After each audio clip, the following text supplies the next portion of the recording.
Mbote mbote moninga, salutations l'ami avec eux. Ce soir, tu vas écouter 3 histoires. Et parmi ces 3 histoires, il y a des histoires qui sont inspirées de faits réels, tandis que d'autres sont complètement fictives. Je te défie de séparer les réalités de la fiction. Et à la fin de la vidéo, je vais éclairer ta lanterne et faire la lumière sur ces histoires. Ok? C'est parti!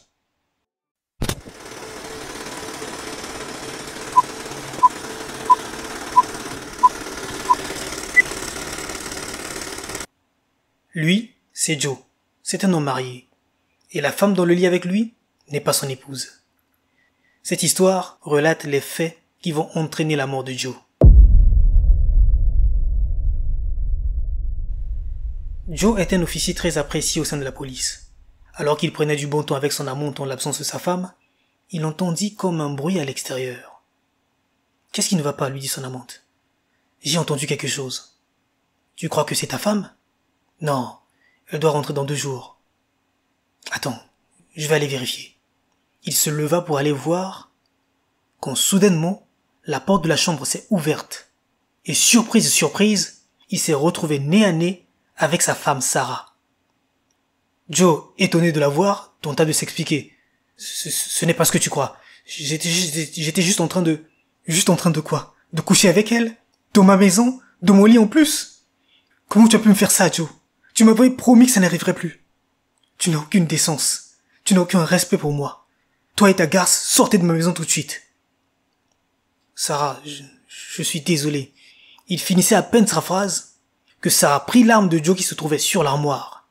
Elle pointa l'arme vers Joe, puis prit un air menaçant et dit « Je t'ai dit de sortir de ma maison tout de suite. » L'amante de Joe, qui était encore sur le lit, était elle aussi officier de police. Donc, sous la menace de Sarah, elle sortit son arme de son sac et le pointa vers elle, en disant « Baisse ton arme ». Mais Sarah refusa de baisser son arme tant qu'il ne sortait pas de sa maison. La situation était tendue. Le moindre faux pas et tout partait en cacahuète. Et là, Joe l'infidèle se jeta sur sa femme pour la désarmer. Mais sous la surprise, Sarah tira un coup de feu. Et aussitôt, l'amante de Joe tira sur Sarah. Heureusement pour Joe, Sarah l'avait manqué. La balle a frôlé son côté gauche. Mais, malheureusement pour Sarah, le coup de feu de l'amante l'a atteint à la poitrine. La balle s'est logée directement dans son cœur. Sarah s'écroula en regardant Joe. Puis, elle est morte dans la minute. Après ces événements, Joe n'a pas été inquiété pour la mort de sa femme. Il a expliqué à la police qu'il s'agissait d'un accident domestique. Et ses collègues officiers ont classé l'affaire comme un cas d'accident domestique, sans trop poser de questions. Bah ouais, solidarité entre flics oblige. Mais Sarah avait une amie du nom de Sally, qu'elle considérait comme sa sœur. Sally a été très dévastée en apprenant la mort de Sarah. Et elle a été très indignée lorsqu'elle a appris que Joe n'avait pas payé pour la mort de Sarah, qui n'avait même pas été inquiété. Pour Sally, c'était lui le coupable. Elle avait le cœur rempli de haine qui criait vengeance, vengeance. Donc un jour, sans trop réfléchir, elle prit son pistolet et rendit une petite visite à Joe. Le bougre était là, tranquille, à tondre sa pelouse en sifflant. Il ignorait ce qui était sur le point de lui arriver. Donc Sally, cachée dans un coin où elle apercevait Joe, tendit son pistolet, puis tira. Malheureusement ou heureusement, Sally a manqué sa cible. Au moment où Sally s'apprêtait à tirer, Joe s'était déplacé derrière un arbre. La balle s'est logée dans l'arbre. En plus d'être un salopard, le mec est très chanceux. Il n'y a aucune justice. Mais ne vous inquiétez pas, sa chance est sur le point de tourner. Avec le bruit de la tondeuse, Joe n'avait pas entendu le coup de feu. Ensuite, Sally, pour ne pas se faire remarquer, car on était en plein jour, je vous le rappelle, elle s'est éclipsée. Donc Joe a été sauvé par un arbre. Et pas n'importe lequel. C'était l'arbre qu'avait planté Sarah dans leur cour. comme symbole de leur amour. Ils avaient même leurs initiales gravées sur l'écorce de cet arbre. 2 ans se sont écoulés et Joe avait hérité du pognon de sa femme. Il s'est même payé le luxe d'épouser son amante. Ils ont emménagé dans la maison qu'il avait achetée avec Sarah et dormaient dans le même lit. Mais sa nouvelle femme était contrariée par l'arbre qui se trouvait dans leur cour.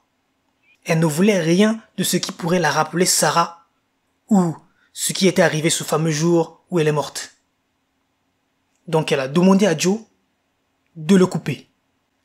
Joe, armé d'une tronçonneuse, a répondu « Avec plaisir ». Non, j'y rigole. Il a eu un petit pincement au cœur. Du moins, je l'espère. Mais quand faut y aller, faut y aller. Joe a démarré la tronçonneuse et s'est mis à trancher l'arbre. Après quelques instants, il entendit un bruit métallique. Le genre de bruit qu'on entend quand un métal s'entrechoque avec un autre métal. Puis subitement, il s'est mis à gémir de douleur. Il avait mal au cœur. Puis il s'est effondré. Et après, il a expiré dans la minute. Il venait de mourir. Sa nouvelle femme, qui n'était pas loin, s'est précipitée vers lui et a appelé les secours. L'ambulance est arrivée et les secouristes ont d'abord cru qu'il avait fait un arrêt cardiaque. Puis, ils ont remarqué un saignement à sa poitrine. Plus tard, son autopsie a révélé une balle qu'il a reçue dans le cœur. Figure-toi que quand il tranchait l'écorce de l'arbre, la lame de la tronçonneuse s'est heurtée à la balle tirée par Sally qu'il avait manqué 2 ans auparavant. Et sous l'impact de ce choc, la balle est sortie de l'écorce de l'arbre et a été projetée directement dans le cœur de Joe. Quelle ironie! Dire que l'arbre qui lui avait sauvé la vie 2 ans auparavant est devenu l'arbre qui l'a condamné. Et en sachant que cet arbre représentait son amour pour Sarah, c'est presque poétique. Est-ce qu'une balle tirée dans un arbre peut s'en déloger des années plus tard pour atteindre sa cible originelle? Il y a bien des mines mises en place pour la première fois pendant la Seconde Guerre mondiale et qui se sont déclenchées des décennies plus tard. Seulement, dans notre histoire, la balle avait déjà été tirée une fois. Peut-être que cette histoire, c'est juste notre imagination qui te tire un coup de feu avec une balle à blanc. Depuis quelque temps, Alan Königsberg est inquiet à propos d'un de ses patients, à tel point qu'il est complètement distrait au cours de ses autres séances avec d'autres patients. Les propos de ce patient l'obsèdent et lui font peur. Donc il décida d'aller en parler avec son avocate. Bon, voilà, j'ai un patient dont je m'occupe depuis bientôt 4 ans et qui a l'habitude de me parler de ses fantasmes, des choses qu'il aurait l'intention de faire. Ce sont des idées noires classiques sans réelle conséquence. Je suppose que ça le soulage, que ça l'aide à évacuer sa colère ou la pression due à son boulot. Et là, dernièrement, depuis 2 semaines environ, il s'est mis à me décrire à chaque séance comment il désirait tuer son ex-femme. J'ai d'abord cru à un nouveau fantasme sans incidence, mais ensuite, au fil des séances, il m'est apparu extrêmement déterminé à le faire. Quand je lui posais la question à savoir s'il a réellement l'intention de tuer son ex-femme, il me répondait « Non, bien sûr que non, docteur ». Mais je doute de sa sincérité sur la question. Je ne suis pas sûr que cette fois ça relève juste du fantasme. Cet homme peut vraiment avoir l'intention de tuer son ex-femme. Et je ne sais absolument pas quoi faire. Je crois que vous connaissez la loi sur le sujet, docteur, répondit l'avocate. Il est de votre devoir d'avertir la victime si vous estimez qu'elle court le moindre danger. Oui, je sais. Seulement, je n'en suis pas absolument sûr. Dans ce cas, le bénéfice du doute vous encourage à garder le secret professionnel, dit l'avocate.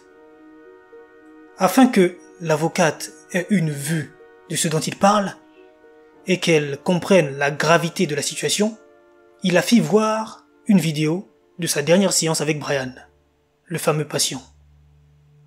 Brian n'était pas au courant qu'il était filmé pendant cette séance. Ce n'était pas éthique de faire ça, mais Alan était prêt à enfreindre les règles de l'éthique pour ce problème. Dans la vidéo, Brian disait « Vous voyez, docteur, c'est important que je le fasse à main nue. Je ne sais pas pourquoi. Vous qui étudiez les comportements inconscients, vous pourrez sans doute me le dire. Mais ce qu'il y a, c'est que je ne veux pas lui tirer dessus, ou l'empoisonner, ou la renverser avec ma voiture. Non, non, non. Il est essentiel qu'elle meure par strangulation. » Est-ce qu'il y a une raison à ça? Tout d'abord parce que je veux sentir la vie s'échapper de son corps. Sous mes doigts, je veux sentir tous ses muscles se relâcher progressivement. Et ensuite, je veux qu'elle aussi qu'elle le ressente. Je veux qu'elle sache qu'elle est sur le point de mourir. Et je veux que ça dure. Je veux qu'elle ait le temps de se dire « Oh non, il est en train de me tuer !» Et je veux voir la flamme de la vie s'éteindre dans ses yeux quand je l'étranglerai. L'avocate choquée demanda à Alan « Comment savez-vous qu'il y a là plus que de simples discours ?» Alan répondit « Justement, je n'en sais absolument rien. C'est un patient qui a des fantasmes très variés. L'an dernier, il rêvait d'enterrer son patron vivant. Mais là, comme je vous l'ai dit, il y a dans son comportement une sorte d'acharnement, de détermination qui m'inquiète vraiment. » « L'avez-vous montré à un autre thérapeute ?» demanda l'avocate. « J'ai essayé de le montrer à mes confrères, mais aucun d'eux n'est prêt à prendre une telle responsabilité. Ils ne veulent pas se mouiller dans cette affaire. » « Dois-je en avertir son ex-femme ?» L'avocate lui répondit « Le problème qui s'oppose, docteur, c'est que si vous le dites à son ex-femme, elle pourrait paniquer, voire devenir hystérique, et mettre tout le monde au courant. Et si c'est rendu public, Brian pourrait perdre son travail, et cela pourrait même ruiner sa vie. Et si finalement la menace n'était pas réelle, Brian pourra vous poursuivre pour avoir brisé le secret professionnel. D'un autre côté, si la menace est bien réelle, et que vous ne le dites pas à son ex-femme, vous aurez un vrai problème déontologique, et vous vous exposerez à des poursuites judiciaires de la part de la famille de la victime. Cette histoire va me rendre fou, dit Alan. Je ne sais plus de quel côté je dois faire pencher la balance. L'avocate lui conseilla tout d'abord de vérifier son contrat d'assurance pour s'assurer qu'il est bien couvert, peu importe le dénouement de cette histoire. Ensuite, elle lui a dit « J'ignore si ce qu'il dit est suffisant pour contacter la police, mais je crois que vous devriez contacter son ex-femme pour lui expliquer la situation. » Alan proposa à son avocat de lui accompagner chez Diane, et les deux partirent chez elle et la montrèrent la vidéo. Elle était en état de choc. « Est-ce que Brian va me tuer? Dois-je avoir peur pour ma vie ?» demanda son ex-femme. Un silence de mort s'abattit dans la pièce. « Diane, je suis venu parce que je n'en sais rien. Je pense qu'il ne le fera pas. » « Vous avez prévenu la police ?» Là-dessus, l'avocate est intervenue. « Appeler la police ne servira à rien, parce qu'en l'état actuel des choses, je ne suis pas sûr qu'il fasse quoi que ce soit. Ils ne vont pas l'arrêter uniquement pour ce qu'il a dit à son thérapeute sous le sceau du secret. Voilà ce que je vous suggère. Laissons le docteur Königsberg continuer de gérer Brian et de surveiller la situation. Il voit votre mari 3 fois par semaine. Si les choses évoluent, nous préviendrons la police. Et peut-être que vous pourriez vous installer chez des amis ou de la famille, ou bien demander à quelqu'un de rester avec vous. » Diane, apeurée, répondit « D'accord, je ferai ça. » 2 semaines s'étaient écoulées et rien à signaler. Brian s'était calmé sur ce fantasme. Un soir, Alan reçut l'appel de Diane, qui était en panique. Elle disait « Il est à ma porte. Brian est à ma porte, docteur. Il vient pour me tuer. Aidez-moi, aidez-moi, je vous en prie. » Il lui a dit de se calmer, mais elle était terrifiée. Alors pour la rassurer, il lui a dit « Ne l'ouvrez pas. Appelez la police. J'arrive. » Puis elle raccrocha. Arrivé sur les lieux, Alan vit la police et une ambulance. Il a immédiatement compris que quelque chose de grave était arrivé. Il se faufila dans la maison et les secouristes s'apprêtaient à déplacer un corps. Il s'avança vers le corps, le nez au ventre. Il se rapprocha et vit Brian avec une balle dans la tête. Alan était bouleversé. Diane avait tiré sur Brian en prétendant que c'était de la légitime défense. Alors, Alan s'approcha de Diane, qui était en pleurs, et demanda ce qui s'était passé. Elle répondit « Il a dit qu'il voulait discuter. Je ne l'ai pas cru. Pas après ce que j'ai vu sur cette vidéo. Donc j'ai sorti le revolver que j'avais acheté et je lui ai dit de s'en aller. Mais il a continué de dire qu'il voulait juste qu'on parle. Alors je lui ai dit « Fiche le camp !» Mais il a continué d'avancer vers moi. Alors je... Il était venu pour me tuer, n'est-ce pas, docteur? C'est vous qui me l'avez dit. Il était venu pour m'étrangler de ses mains. Promettez-moi que j'ai eu raison. Promettez-moi qu'il était venu pour me tuer. Brian avait-il réellement l'intention de tuer son ex-femme Diane? Quand son thérapeute lui a demandé s'il avait réellement l'intention de tuer son ex-femme, il avait bien répondu « Non, bien sûr que non ». Mais pouvait-on vraiment le croire?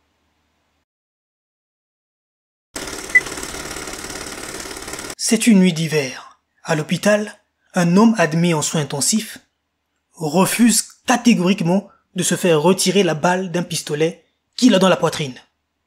Le médecin lui a prévenu qu'il courait le risque de mourir. Et l'homme a répondu « Je prends le risque ». Une demi-heure avant ces événements, un magasinier était en train de ranger tranquillement ses produits. À l'extérieur de son magasin, un client s'apprêtait à rentrer. Tout d'abord, ce client enfila sa cagoule, sortit son pistolet et entra pour faire ses courses. L'homme se dirigea directement à la caisse et dit poliment au magasinier « File-moi ton fric et ce sera tout. Fais ce que je te dis et tout se passera bien. » Le magasinier s'exécuta et sortit les billets bien gentiment de la caisse et les donna au braqueur. Pendant qu'il prenait le fric, le braqueur, nerveux que quelqu'un le surprenne, avait le regard tout le temps tourné vers l'extérieur. Il n'a pas remarqué que le magasinier avait attrapé un pistolet qu'il gardait dans la même caisse. Puis, il le pointa vers le braqueur et tira direct. Le braqueur reçut la balle dans la poitrine. Le magasinier continua de tirer en disant « Tu te crois où? Tu crois que tu peux me voler et t'en tirer comme ça ?» Le braqueur se mit à répondre à coups de feu lui aussi. Et le magasin s'est transformé en terrain de tir. On se serait cru dans un film d'action.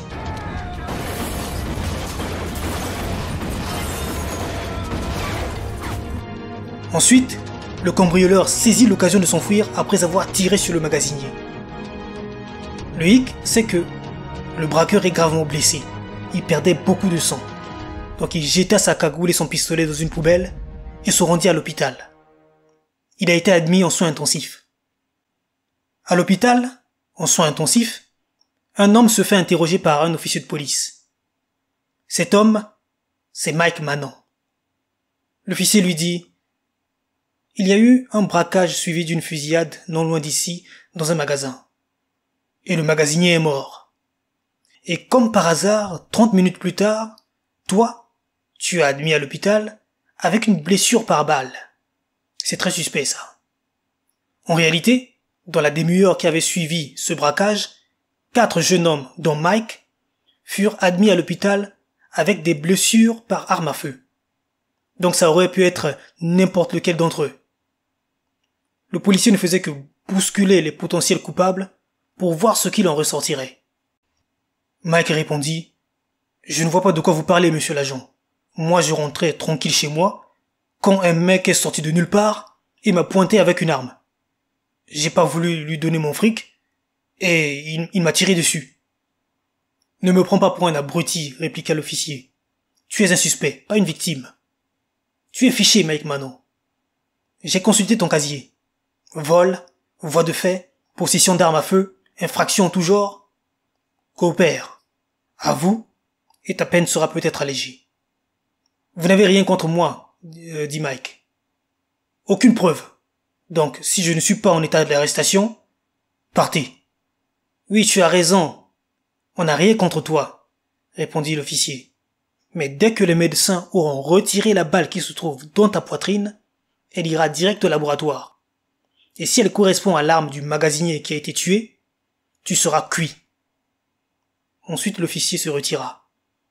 Mike était en liberté conditionnelle pour une infraction mineure, Donc il devait éviter à tout prix d'avoir affaire à la police s'il ne voulait pas repartir en prison. Sur ce, Mike appela illico son avocat, qui est venu sur place. Il lui a expliqué qu'il s'était fait braquer par un homme armé. Mais le problème c'est que lui aussi il était armé. Donc ils se sont tirés dessus et il pense qu'il a peut-être tué cet homme. Mais qui n'a rien à voir avec le braquage de ce magasinier. Dans ce cas, lui répondit son avocat, laisse-les retirer cette balle pour t'écarter de la liste des suspects de cette affaire. Et nous plaiderons la légitime défense pour l'autre affaire. Oui, mais j'irai quand même en prison, non? Et je ne veux plus y retourner. Et s'il cumule avec l'infraction que j'avais déjà fait, je pourrais prendre facile 10 ans. Non. En fait, sans cette balle, je pourrais m'en sortir dans les deux affaires. Parce qu'ils ont besoin de cette balle pour me lier soit à l'une, soit à l'autre. Donc sans elle, ils n'ont rien contre moi. Son avocat a confirmé. Puis Mike dit à son avocat, faites en sorte que cette balle ne soit pas retirée de mon corps. L'avocat n'avait pas trop le choix. La décision revenait à son client. Donc il s'exécuta. Le médecin tenta de l'expliquer la situation. Cette balle s'est logée à quelques centimètres de votre cœur, monsieur Manant. Si on ne la retire pas, elle pourrait perforer les parois du cœur. Et ce sera très grave, voire fatal, au moindre choc violent de la poitrine. Là-dessus, Mike répondit, je prends le risque. L'affaire passa au tribunal pour juger de la nécessité du retrait de cette balle dans l'élucidation du meurtre du magasinier. Et sans preuve que Mike était bel et bien sur les lieux du crime, son avocat a remporté l'affaire. De ce fait, Mike était libre de quitter l'hôpital, avec cette balle près du cœur. Il sortit de l'hôpital, il était pressé de quitter les lieux. Mais on était en hiver, et il n'avait pas fait attention au verglas qui se trouvait devant lui. Il glissa dessus, fit une chute et tomba sur le dos. Il se tordit de douleur, se tenait la poitrine. Puis, au bout de quelques minutes seulement, il était mort. La balle avait atteint son cœur. Au cours de l'autopsie de son corps, on retira la balle qui se trouvait dans sa poitrine. Effectivement, la balle ne correspondait pas à l'arme du magasinier. Ce n'était pas lui le braqueur que cherchait la police. D'autres investigations ont révélé que le braqueur sur qui Mike avait tiré n'était pas mort. Il était lui aussi admis dans le même hôpital et faisait partie des 4 suspects du meurtre du magasinier. Donc, pour conclure, Mike est mort pour rien. Que peut-on dire de cette histoire? Mike n'a pas eu de chance? Non. Il a pris le risque de mourir et il est mort. Pour rien. Mais est-ce que cette histoire est inspirée de faits réels?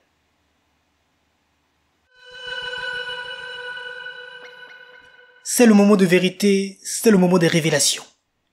Alors, as-tu été capable de trouver les histoires inspirées de faits réels dans ce tas d'histoires rocambolesques? Revisitons ces histoires.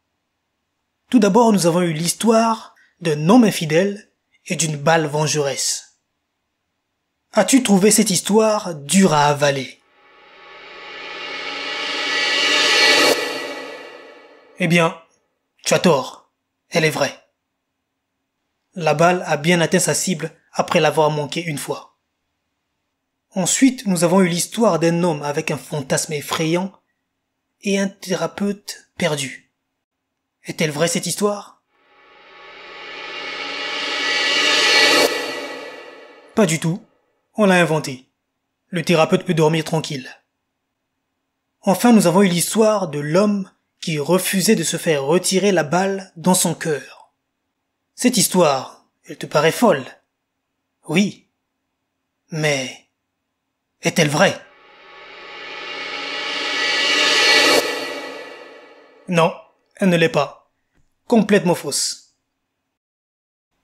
Alors, quel a été ton score ce soir? Qu'as-tu pensé de ces histoires? Dis-le-moi dans les commentaires. Ceci étant dit, si tu as passé un bon moment devant cette vidéo, mets-moi un pouce bleu, abonne-toi et active la cloche de notification pour ne manquer aucune vidéo. Quant à moi, je te dis Mbote na yo. Tokomonana. Ciao.